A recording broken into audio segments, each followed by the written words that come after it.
আমরা আমাদের মতো চেষ্টা করে যাব। আমরা এখনও হাল ছেড়ে দিচ্ছি না। আমরা আবার আজকে কমিউনিকেশন করব আরও কিছু জিনিস নিয়ে এবং চেষ্টা করে যাচ্ছি যাতে আমাদের ছেলেরা বিশ্বকাপ খেলতে পারে। আপনাদের অবশ্যই জানা উচিত যে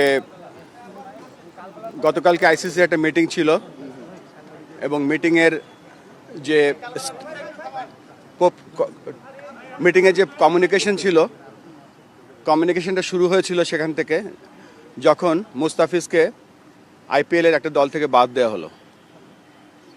বাদ দেওয়া হয়েছিল, মুস্তাফিজ ওয়াজ নট ইনজুর্ড।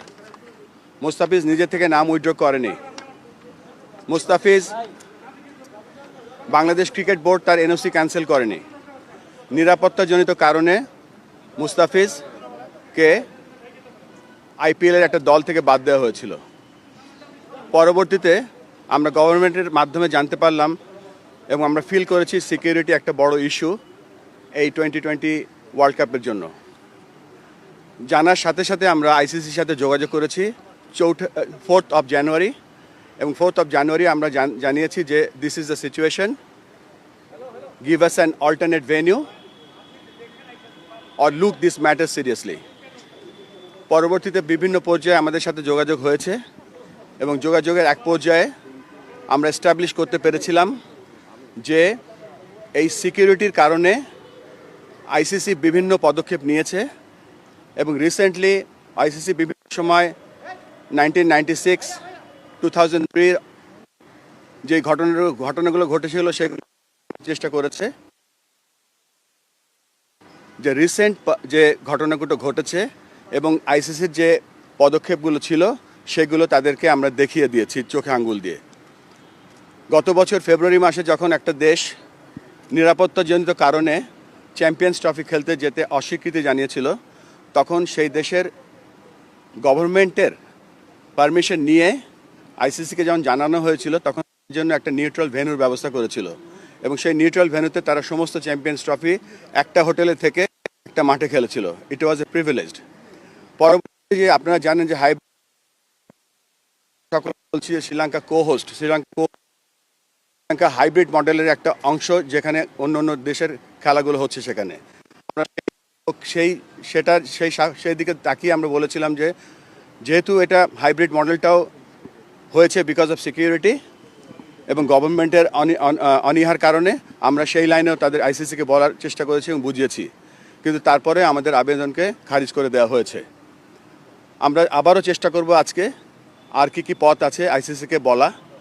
আপনারা হয়তো গতকালকে শুনেছেন যে একটা ভোট হয়েছে। ভোটের নাম্বারটা অফিসিয়ালি আমি বলতে চাচ্ছি না, কেননা আইসিসি সেটা বলতে বারণ করেছে, কিন্তু বিভিন্ন জায়গায় ভোটের একটা নাম্বার দেখতে পাচ্ছি। আমরা খুব সন্দিহান। বাংলাদেশ ক্রিকেট নিয়ে আমরা খুব গর্ব বোধ করি, কিন্তু ওয়ার্ল্ড ক্রিকেট নিয়ে আমরা সন্দিহান। যেখানে ক্রিকেটের পপুলারিটি কমে যাচ্ছে সেখানে আইসিসি এরকম অলমোস্ট 200 মিলিয়ন লোকের খেলা দেখার বা খেলার যে একটা প্রত্যেক দিন আমরা বিশ্বাস করতাম যে এই কয়দিন যে আমাদের প্রত্যেকটা লোক সকালবেলা উঠে শুনতে পাবে যে বাংলাদেশ বিশ্বকাপ খেলছে এবং আইসিসি বাংলাদেশের আবেদনটা মেনে নিয়েছে। কিন্তু এই সিচুয়েশনে যখন আমরা দেখতে পাচ্ছি বাংলাদেশ খেলতে যাচ্ছে না বা বাংলাদেশকে একটা আলটিমেটাম বেঁধে দেওয়া হয়েছে, তারপরে আমরা সর্বস্ব চেষ্টা করে যাব।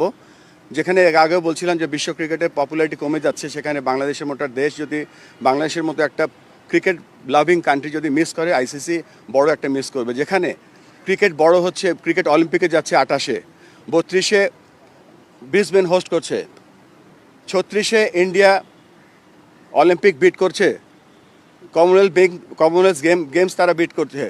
সেখানে যদি এরকম একটা জনবহুল ক্রিকেট লাভিং কান্ট্রি যদি না যায়, এটা মনে হচ্ছে যে হোস্ট কান্ট্রির জন্য এটা ব্যর্থতা। আমরা আমাদের মতো চেষ্টা করে যাব। আমরা এখনও হাল ছেড়ে দিচ্ছি না।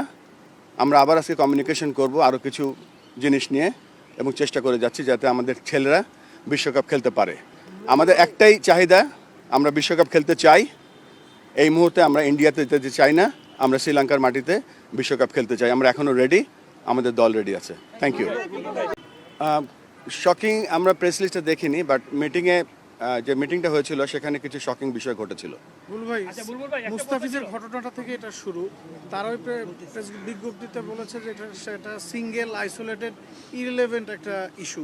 আপনারা এটাকে কিভাবে সিঙ্গেল আইসোলেটেড আর কি বলেন ইস্যু না, এটা ক্রিকেট খেলা ছিল এবং যেই দেশে ক্রিকেট খেলা ছিল they were the sole authority for that event. না, এটা করা যাবে না। Thank you very much.